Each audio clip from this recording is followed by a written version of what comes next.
Hello साथीनो, तुमचं खूप खूप स्वागत आहे माझ्या आपल्या साथी यूट्यूब चॅनलवरती.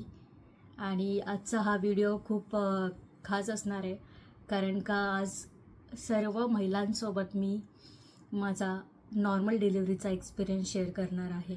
सो बेसिकली 9 महिन्याची स्टोरी आणि after 9 months what I feel, मी ह्या व्हिडिओच्या माध्यमातून सर्व तुम्हाला सांगणार आहे. सुरुवातीला खूप हॅप्पी होतो आम्ही जेव्हा आम्हाला कळालं की मी प्रेग्नेंट आहे. आणि ज्या क्षणापासून आपल्याला कळतं की तुम्ही आता आई होणार आहात, तेव्हापासून तुम्ही स्वतःची खूप जास्त काळजी घेत असतात. तुमच्यासोबत तुमची फॅमिलीसुद्धा खूप जास्त काळजी घेते. तसंच माझ्यासोबतसुद्धा घडलं आहे. सुरुवातीचं असं होतं की फर्स्ट मंथ तुम्हाला कळतच नाही की तुम्ही प्रेग्नंट आहात. सेकंड मंथ जेव्हा तुम्ही चेक करता तेव्हा तुम्हाला कळतं की you are pregnant. Then pregnant झाल्यानंतर तुम्हाला तिसऱ्या महिन्यापासून वॉमिटिंग सुरू होते, जे माझ्यासोबतसुद्धा झालेलं आहे. वॉमिटिंग मला खूप जास्त होती, मला काहीच खायला जात नव्हतं. तरीसुद्धा माझ्या हजबंडनी खूप जास्त माझी काळजी घेतली, कारण का आम्ही दोघे वेगळे राहत होतो. त्याच्यामुळे त्याने खूप जास्त म्हणजे लाईक ड्रायफ्रूटचं मिल्कशेक असेल, त्याच्यामध्ये बनाना वगैरे टाकून, बिकॉज होल डे मला काहीच खाल्लं जात नव्हतं.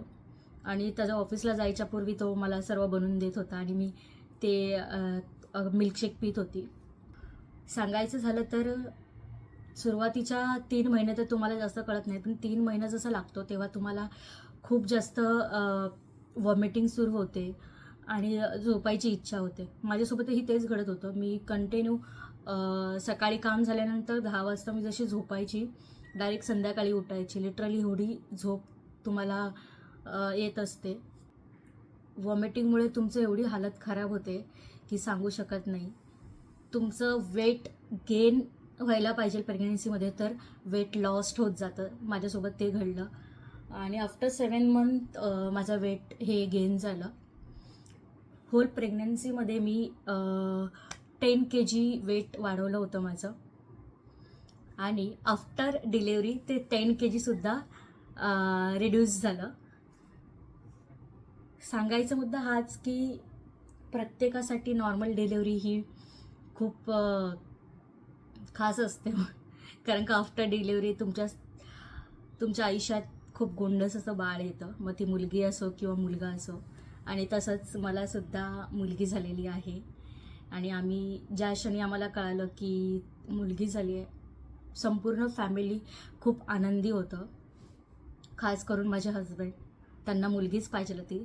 सुरुवातीपासून ते बोलायचे की आपल्याला एक छान अशी मुलगी पाहिजे आहे म्हणून. आणि खरंच त्यांचं देवाने ऐकलं, मी असं म्हणेल की त्यांना मुलगी पाहिजे होती आणि आमच्या घरात लक्ष्मीच आली आहे. सो आता ती 4 महिन्याची आहे. परंतु बिफोर 4 मंथ्स जे जे घडलं ते मी सर्व या व्हिडिओमध्ये सांगणार आहे. मी तुमच्यासारखंच, जसं तुम्ही आज हे व्हिडिओ बघायला आलेला आहात, तसंच मी यूट्यूबवरती सर्च करत होती की नक्की कोणत्या लेवलचं पेन तुम्ही फेस करणार आहात. नॉर्मल डिलेवरीमध्ये जास्त पेन होते की सी सेक्शनमध्ये जास्त पेन होते. जेव्हा मला कळालं की सी सेक्शनमध्ये तुमच्या पोटाचे 7 लेयर कट केले जातात आणि तुम्हाला ॲपिड्युरल दिलं जातं, ॲनेस्थेशिया जे तुम्हाला दिलं जातं, त्याच्यानंतर तुम्हाला काही सूज राहत नाही आणि तुमच्या पोटाचा जो 7 लेयर कट केले जातात आणि त्यातून मग बाळाला बाहेर काढलं जातं. मी तो अनुभव घेतला नाही, त्याच्यामुळे आय डोंट नो की त्याचा पेन कोणत्या लेवलला असेल. एकदा झाल्याच्या नंतर आणि असं म्हणतात सी सेक्शन झालं की तुम्हाला काही तासात उभा केलं जातं आणि चालायला सांगतात. सो धन्य त्या मातांना ज्यांनी सी सेक्शन स्वतःहून चॉईस केलं किंवा डॉक्टरांनी त्यांच्या हाय रिस्क प्रेग्नन्सीमुळे त्यांना ते करायला सांगितलं. मी हेच म्हणेल की सी सेक्शनला तुम्ही स्वतःहून जाऊ नका.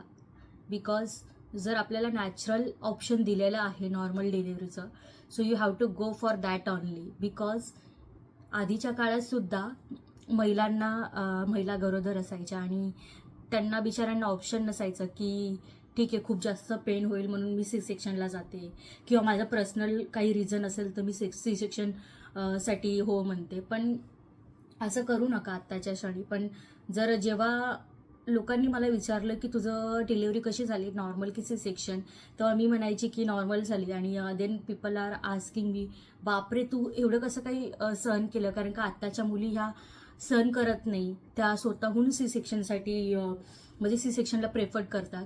पण मी त्यांना नक्की सांगते की असं काही नाही आहे की आत्ताच्या मुली वगैरे, सगळ्यांना असं वाटतं की माझी हेल्दी प्रेग्नन्सी जावं पूर्ण आणि नॉर्मलसाठी जावं, परंतु काही महिलांचं काही हाय रिस्क असू शकते. कारण का माझ्या पर्सनल असा अनुभव आहे की माझे 9 मंथ्स होऊन 9 डेज ऑल्सो कंप्लीट झाले होते, स्टील मला नॅचरल पेन सुरू झालं नाही. आणि नॅचरल पेन नसल्यामुळे खूप जास्त मला टेन्शन आलं होतं की बापरे आता काय होईल, की सी सेक्शनला जावं लागेल का काही वगैरे. पण असं काही नाही झालं. डॉक्टर आपल्याला गाईड करत असतात की जर तुम्हाला नॅचरल लेबर पेन सुरू नाही झाले तर तुम्हाला बऱ्याचशा मेडिसिन्स असेल किंवा इंजेक्शन वगैरे ह्या माध्यमातून तुमचं पेन ते सुरू करवतात आणि देन तुम्ही नॉर्मल डिलिव्हरीला आरामात जाऊ शकता. सो तसंच काही माझ्यासोबत झालेलं आहे. 9 मंथ्स 9 डेज कंप्लीट नंतर मी स्वतःहून हॉस्पिटलला गेली. जे काही सुरुवातीच्या 8 महिन्यानंतर तुम्हाला वीकली फॉलोअपला जावं लागतं, चेकअपला जावं लागतं. तुमची 9-8 मंथमध्येच NST सुरू होते. बाळाची हार्टबीट असेल, बाळाची मुवमेंट त्या NSTच्या माध्यमातून त्यांना कळत असते. तर तो दिवस आला ज्या दिवशी मी ठरवलं की ठीक आहे, आपल्याला पेन सुरू होत नाही आहे. पण तेव्हा मला असं जाणवत होतं की कदाचित मला आज रात्री जर पेन सुरू झालं तर, बिकॉज ऑलरेडी 9 मंथ्स 9 डेज होऊन गेले होते. तर मी म्हटलं की रात्रीचं जाण्यापेक्षा आपण आधीच हॉस्पिटलला जाऊ. ऑलरेडी डॉक्टरांनी आम्हाला बोलवलंच होतं नेक्स्ट डे की तुम्ही येऊन जा म्हणून, तुम्हाला ॲडमिट केलं जाईल. आणि मग मी ठरवलं की आपण रात्रीच जाऊया, लेट सी काय होईल. आणि मे बी मी चुकी केली ती की मी एक दिवस आधीच गेली. मला पेन तर नव्हतं, परंतु 9 मंथ्स झाल्यानंतर तुम्हाला खूप जास्त अनइझी फील होतं. तुमची बॉडी खूप वेट झालेली असते आणि तुम्ही खूप जास्त म्हणजे तुम्हाला हेवी फील होतं, तुमची बॅक पेन होते. त्याच्यामुळे मला असं वाटलं मे बी मला पेन सुरू झालेले, परंतु ते पेन नव्हते. तरीसुद्धा मग मी ठरवलं की सकाळी जाण्याऐवजी आपण आज रात्रीच जाऊया. रात्री जेवण वगैरे करून मी निघाली, ते पण बाईकवरती. पूर्ण 7 मंथपर्यंत मी बाईक राईड केलेली आहे. खूप जास्त फिरलो. 7व्या महिन्यात मी नाणेघाटात, माळशेज घाटात जाऊन आलेली बाईक राईडवरती. हा माझा पर्सनल अनुभव आहे. माझी खूप इच्छा होती की मी 9 मंथ्स घरी राहणार नाही, थोडं फिरेल, स्वतःला बरं वाटेल म्हणून. आणि मी सर्व गोष्टी केलेल्या आहेत. असं नाही की बेड रेस्ट केला, असं काहीच नाही आहे. पण जेव्हा मला 9 महिने सुरू झाले, 9वा महिना सुरू झाला, तेव्हा मी मोस्टली रेस्ट केलेला आहे. आणि होल 9 मंथ्स मी काही एक्सरसाइज केलेले नाही आहेत. आमच्या हॉस्पिटलमध्ये आम्हाला प्रोव्हाइड करायचे योगासन वगैरे करायला, परंतु मी एकही सेशनला तिथे अटेंड झालेली नाही आहे, मी गेलीच नाही आहे मुळात. आणि अशा प्रकारे कदाचित मी एक्सरसाइज केल्या नाहीत म्हणून मला लेबर पेन स्वतःहून सुरू झाले नाही, नॅचरल पेन मला स्वतःहून सुरू झाले नाही, हे एक रिझन असू शकतं. आणि मग ज्या दिवशी आम्ही गेलो रात्री 10 वाजता, तेव्हा डॉक्टरांनी चेक वगैरे केलं. रात्री 10 वाजले होते आणि त्यांनी चेक केलं आणि त्यांनी सांगितलं की 1 सेंटीमीटर तुम्ही डायलेट झालेला आहात. And I am just feeling की अच्छा ओके, म्हणजे मी पेनमध्ये होती की काय, किंवा मला कळत नव्हतं. पण मुळात 1 सेंटीमीटर तुमचं ऑलरेडी डायलेशन सुरू झालेलंच असतं आफ्टर 9 मंथ्स. आणि त्यांनी सांगितलं ठीक आहे, तुम्ही थांबा, तुम्हाला एक मेडिसिन दिली जाईल, ती तुम्ही घ्या जेवून झाल्यानंतर. आणि तुम्हाला 5 वाजता मी चेकअपला येईल, सकाळी 5 वाजता. आणि मग माझं ॲडमिट मी झाली त्याच रात्री, सगळे प्रोसिजर झाली ॲडमिशन वगैरेची. आणि देन रूम अलॉट केलं. आणि ते रात्रभर मला झोप आली नाही, कारण का त्यांनी एक मेडिसिन दिली होती. आणि माझ्या मनात तेच होतं की यार 5 वाजता आता डॉक्टर येईल. आणि काय की डॉक्टरांनी मला ऑलरेडी सांगितलं होतं की तुम्हाला 5 वाजता पिशवीचं तोंड हे कट केलं जाईल, जेणेकरून तुम्हाला पेन एक्स्ट्रीम सुरू होतील आणि लवकर तुमची डिलिव्हरी नॉर्मल डिलिव्हरीसाठी तुम्ही तयार व्हाल. आणि जसं त्यांनी कट केलं तेव्हा मला एक्स्ट्रीम पेन सुरू झाले होते, पण ते बेरेबल होते, मी ते सहन करू शकत होती. कारण का बॅक ऑफ द माइंड मी हेच ठरवलं होतं की मला नॉर्मल डिलिव्हरीलाच जायचं आहे, किती बी पेन झालं तरी. आणि हस्बंडला सुद्धा मी सांगितलं होतं की की आपण नॉर्मलसाठीच जायचं, आणि त्यांनीसुद्धा मला तेच सजेस्ट केलं की की सी सेक्शनला जाऊ नको, कारण का नंतर पुन्हा खूप जास्त त्रास झाला तर आपण मे बी सहन करू शकणार नाही वगैरे, तर आपण नॉर्मललाच जाऊया, थोडं त्रास होईल पण तू करशील, असं त्यांनी मला होप दिले होते. आणि माझी फॅमिलीसुद्धा मला खूप मोटिवेट करत होती. इवन सासरचे असतील किंवा माझे माहेरचे असतील, दोन्ही फॅमिली मला खूप मोटिवेट करत होती की काय नाही, होऊन जाईल नॉर्मल डिलिव्हरी तुझी, तू त्याच्यासाठीच प्रिपेअर्ड राहा. सो बिफोर 9 मंथ्स, म्हणजे मला तेव्हा डे 1 पासून मी ठरवलं होतं की नॉर्मलसाठी मी जाईल, अदरवाईज पेनलेस डिलिव्हरीसाठी जाईल, जिथे एपिड्युरल दिलं जातं. पण एपिड्युरलमध्ये कसं होतं की एपिड्युरल तुम्हाला इंजेक्शन दिल्यानंतर तुम्हाला कॉन्ट्रॅक्शन्स फील होत नाहीत, आणि ते जर फील नाही झाले तर तुम्ही पुश कसं करणार ना नॉर्मल डिलिव्हरीसाठी. मोस्टली काही जणी करू शकतात, पण माझ्याकडून ते झालं नसतं, कारण का डॉक्टरांनी सांगितलं की तुम्ही पेनलेस वगैरेसाठी जाऊ नका, नॉर्मलसाठी जा, ते तुमच्या आयुष्यासाठी खूप चांगलं राहील. कारण का समटाईम्स पेनलेस डिलिव्हरीमध्ये काय होतं ना की एपिड्युरल दिल्यानंतर तुम्हाला जर पुश करता आलं नाही तर लास्ट ऑप्शन तुमच्याकडे सी सेक्शनचं असतं. सो सी सेक्शन जर होणार आहे हे तुम्हाला माहिती आहे बॅक ऑफ द माइंड, की तुमच्याकडून जर पेनलेसमध्ये तुमच्याकडून शक्य झालं नाही तर तुमचं सी सेक्शन होणार आहे, तर इट्स बेटर की आपण नॅचरलला गेलेलं कधीही चांगलं राहतं. तर सकाळी 5 वाजता डॉक्टरांनी जेव्हा चेकअप केलं आणि पिशवीचं तोंड जेव्हा त्यांनी कट केलं, आणि तेव्हापासून जे पेन सुरू झालं, मला खूप जास्त पेन होत होतं. परंतु मध्ये मध्ये डॉक्टर विचारत होते, नर्सेस विचारत होते, तेव्हा मी म्हटलं ठीक आहे, काही नाही, एवढं काही नाही आहे. आणि मग तेव्हापासून त्यांनी मला कंटिन्युअसली वॉकिंग करायला सांगितलं.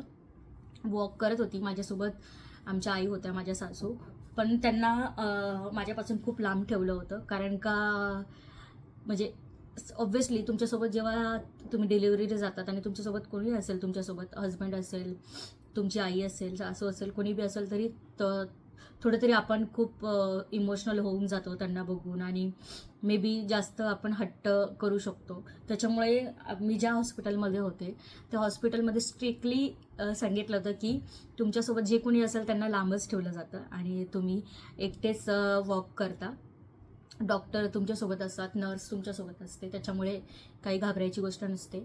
आणि जसं त्यांनी मला 5 वाजता मला मेडिसिन दिल्यानंतर, कट करून मेडिसिन दिल्यानंतर मला कंटिन्युअसली वॉमिटिंग होत होती. रात्रभर ऑलरेडी मी झोपली नव्हती, पूर्ण रात्र पेन होत होतं, मला खूप जास्त पोटात दुखत होतं, त्याच्यामुळे मला झोप तर आलीच नाही.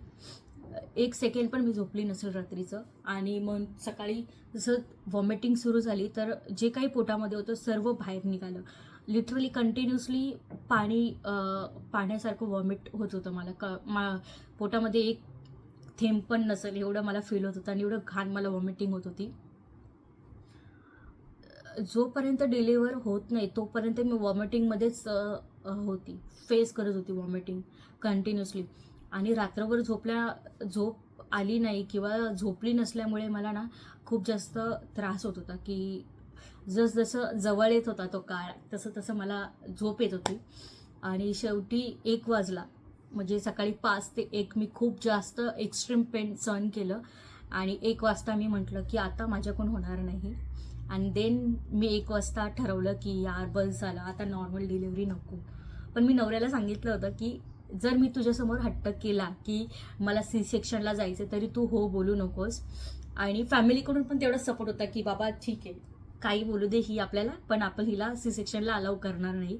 आणि डॉक्टर हा माझी परमिशन घेत नव्हता. डॉक्टर ऑब्व्हियसली फॅमिली मेंबरलाच विचारत होता की काय करायचं.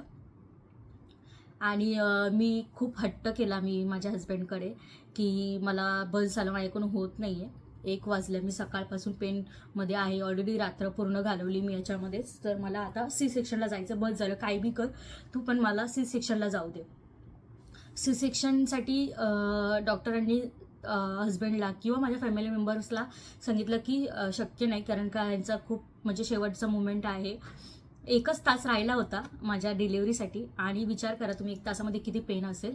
आणि 1 तासात मी कंटिन्युअसली माझ्या हस्बंडला फोन करून सांगते, बिकॉज हस्बंडला अलाउड नव्हतं आतमध्ये, ते खालीच हॉस्पिटलचे होते. त्यांना मी कंटिन्यू फोन करून सांगत होते, तू काही पण कर, पण हॉस्पिटलमध्ये ये आत्ताची आत्ता, आणि सी सेक्शनसाठी बोल. खूप जास्त मला रडायला येत होतं. एवढं की मला असं झालं होतं यार मी आता एवढं काय काय शिव्या वगैरे देऊ का काय. आणि मी ऑब्व्हियसली कोणाला दुसऱ्यांना तर सांगू शकत नव्हती. जर मी माझ्या आईला सांगितलं असतं तर तिलासुद्धा खूप इमोशनल म्हणजे मुमेंट होता तो. मी त्यांना सांगू शकत नव्हती. आणि मग शेवटी माझे हस्बंड येऊ शकत नव्हते, पण त्यांनी काय केलं, माझ्या बहिणीला फोन करून मला दिला. मी तिला बोलली यार माझ्याकडून होत नाही आहे आता, तू काही पण कर आणि स्वप्नीला सांग की मला सी सेक्शनलाच जायचं आहे, माझ्याकडून होणारच नाही आहे. मग तिने मला खूप जास्त होप दिले शेवटच्या क्षणी की काही नाही रुपा, होऊन जाईल तुझ्याकडून, तू कर, काही नाही, नंतर तुला त्रास होणार नाही, हेच योग्य राहतं नॉर्मल डिलिव्हरी झाल्यावरती. त्यांनी खूप जास्त मला मोटिवेट केलं तिने.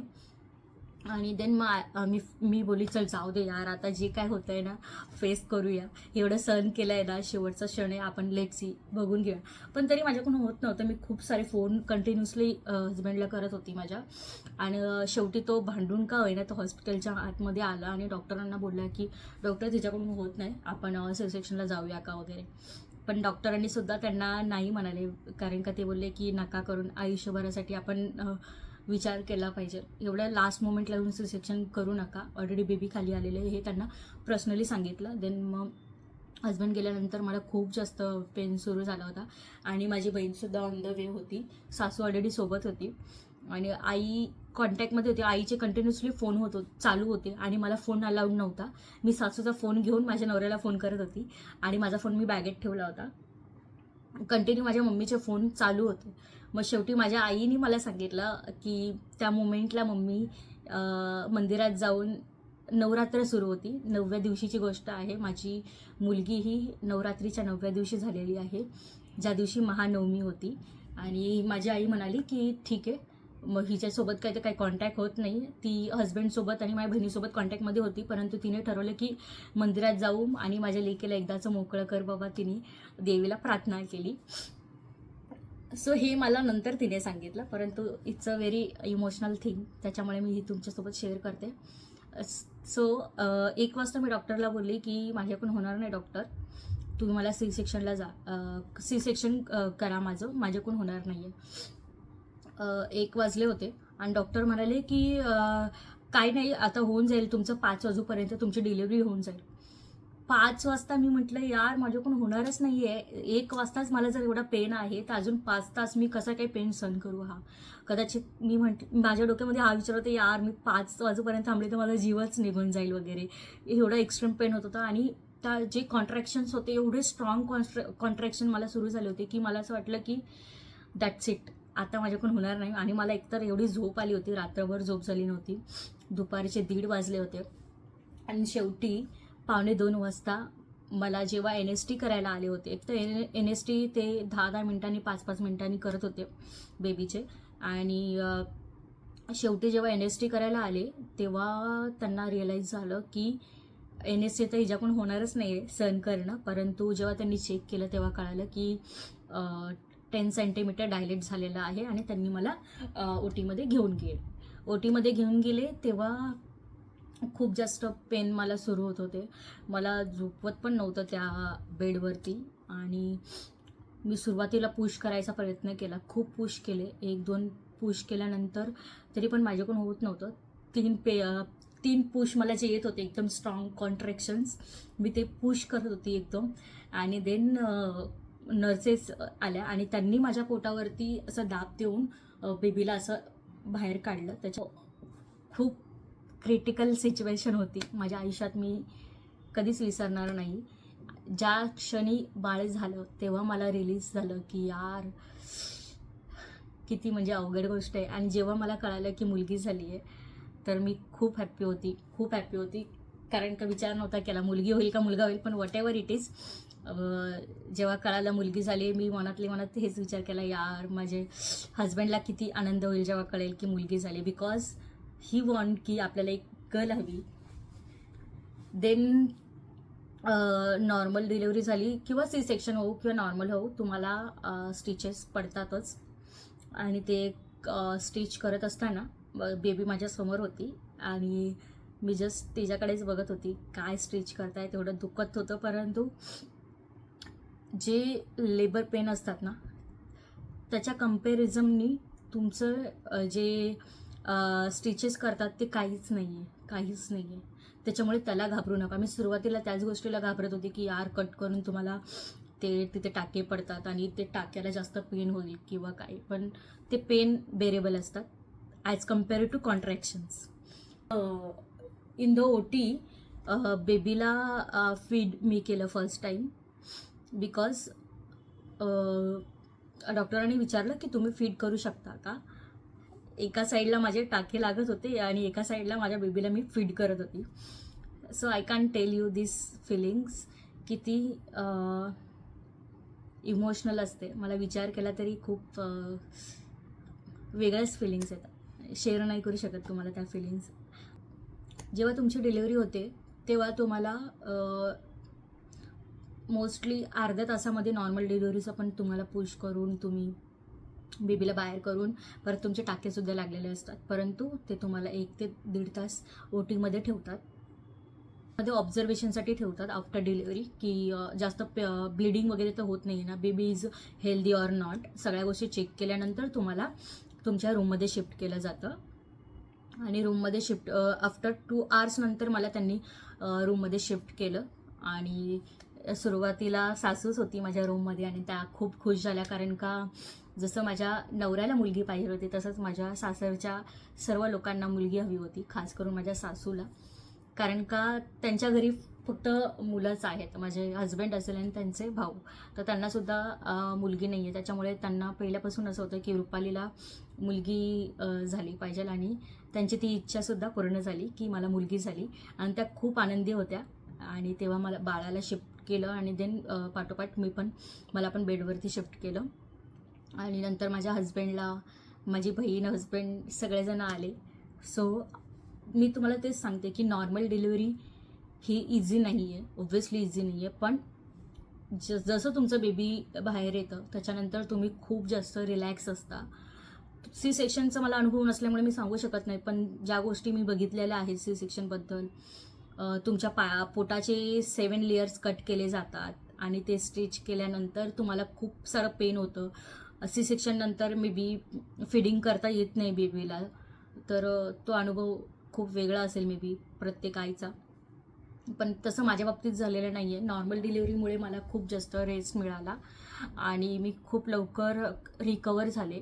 बेबीला फीड करण्यासाठी म्हणा किंवा चालायला म्हणा, मला वॉशरूमलासुद्धा जायला काहीच प्रॉब्लेम नव्हता, मला टाके पडलेले असतानासुद्धा. ठीक आहे ना, देवानी जर नॅचरल डिलिव्हरीचा ऑप्शन आपल्याला दिलेला आहे, एक महिलाची बॉडी जर नॅचरल डिलिव्हरीसाठी बनली असेल तर तुम्ही ते ऑप्शन सिलेक्ट करायला हरकत नाही, अंटील तुमचा डॉक्टर सांगत नाही की तुमची हाय रिस्क प्रेग्नेन्सी आहे आणि तुम्हाला सी सेक्शनला जावं लागेल. सो मी तुम्हाला हेच म्हणेल की तुम्ही सी सेक्शनपेक्षा स्वतःहून काही निर्णय तुमचे पर्सनल जे काही रिझन्स असतील की तुम्हाला भीती वाटत असेल नॉर्मल डिलिव्हरीची, तर स्टील तुम्ही नॉर्मलला जा, सी सेक्शनला जाऊ नका. Because of your health, because of your body, you have to go for normal delivery only. It's my personal experience, that's why I am telling you. आणि हेच सांगेल मी सर्व महिलांना, जेव्हापासून आपल्याला कळतं की तुम्ही प्रेग्नेंट आहात तेव्हापासून तुम्ही स्वतः एक आई झालेल्या असतात आणि तुम्ही आईसारखं फील करता की मी एक आई आहे आणि कसं चालायचं प्रेग्नेन्सीमध्ये. मी जर फास्ट चालली, पळाली, धावली तर पडणार तर नाही ना, माझ्या बेबीला प्रॉब्लेम तर नाही होणार ना. तुम्ही जम्प करत नाही, फास्ट फूड खात नाही, तेव्हापासूनच तुम्ही खूप केअरिंग बनतात आपल्या बाळाच्या प्रती. सो त्याच्यामुळे एक आई होणं हे खूप मोठी गोष्ट आहे बनावं. आणि नॉट ओन्ली महिलाच, पण जेव्हा तुम्हाला तुमची डिलिव्हरी होते तेव्हा तुम्ही खूप जास्त मॅच्युअर झालेले असतात, खूप जास्त गोष्टी तुम्ही अंडरस्टँड करत असतात, सगळ्या गोष्टी समजून तुम्ही तुमच्या बाळाला तुम्हाला मोठं करायचं असतं. आणि आय डोंट थिंक सो की प्रत्येकासोबत तुमची फॅमिली असेलच. फॅमिलीसोबत असो किंवा नसो, स्टील तुम्ही संपूर्ण जग तुमच्या एका पर्सनमध्ये येऊन जातं, ते म्हणजे आई. तुम्ही कोणत्याही गोष्टीला घाबरू नका. नॉर्मल डिलिव्हरी तर ही खूप छोटी गोष्ट आहे जी तुमची काही तासांमध्येच तुम्ही ते सहन करून त्या गोष्टीतून बाहेर पडता. आणि हे सजेस्ट करेल तुम्हा सर्वांना की तुम्ही नॉर्मल डिलिव्हरीज प्रेफर करा. फक्त एवढंच आहे की ज्या क्षणी तुम्ही ठरवता की मला नॉर्मल डिलिव्हरीला जायचं आहे, तेव्हापासून तुम्ही मेंटली खूप प्रिपेअर्ड राहा की बाबा मला एवढं पेन सहन करायचंच आहे. लास्ट मोमेंटला येऊन तुम्ही सी सेक्शन सिलेक्ट करण्यात काही अर्थ नाही आहे. जर तुम्ही पेन दिवसाच्या सुरुवातीपासून सहन करताय, कधी कधी 48 आवर्सचं सुद्धा पेन सुरू असतो महिलांना, कॉन्ट्रॅक्शन सुरू असतात. परंतु मी हेच सांगेल, किती बी पेन असलं तरी पण तुम्ही नॉर्मलसाठीच प्रिपेअर्ड राहा, मेंटली स्ट्रॉंग राहा. नॅचरल जर देवाने आपल्याला ऑप्शन दिलेला आहे तर मग का नाही आपण तो सिलेक्ट करायचा. त्याच्यामुळे कोणत्याही गोष्टीला घाबरायची गरज नाही आहे. जर मी करू शकले तर तुम्ही सुद्धा करू शकता गाईज. ते करा आणि नॉर्मल डिलिव्हरीसाठी तुम्ही जा, हेच मी तुम्हाला सांगेल. आणि आजचा व्हिडिओ जर तुम्हाला आवडला असेल, माझी स्टोरी जर तुम्हाला आवडली असेल तर नक्की लाईक करा, कमेंट्स करा, शेअर करा. आणि धन्यवाद तुमच्या शेवटपर्यंत तुम्ही व्हिडिओ बघितल्याबद्दल तुमचे धन्यवाद. आणि व्हिडिओ आवडल्यास सबस्क्राईब करायला विसरू नका. Thank you so much.